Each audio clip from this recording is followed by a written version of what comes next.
السلام عليكم يا جماعة، أهلا بيكم في فيديو جديد. النهاردة هنتكلم عن مباراة قوية جدا. الأهلي بيخوض تجربة ودية قدام منتخب الشباب تحت ال20 سنة بقيادة أسامة نبيه. طبعا المباراة دي مش مجرد مباراة ودية، ده اختبار كبير للطرفين. تعالوا بقى نعرف التفاصيل الكاملة وقائمة اللاعبين وإيه اللي ممكن يحصل.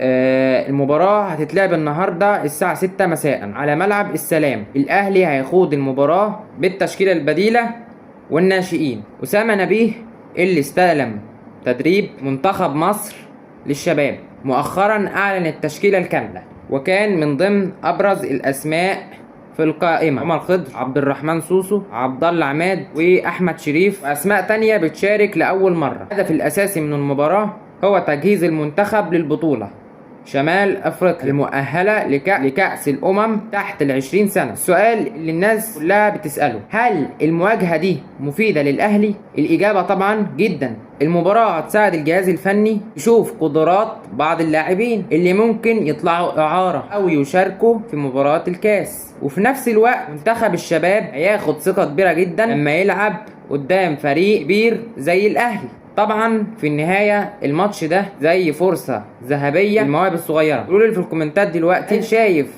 انه أسامة نبيه يقدر يبني جيل جديد قوي من الشباب؟ ولو عجبك الفيديو ما تنساش تعمل لايك واشتراك في القناة وتفعيل زر الجرس.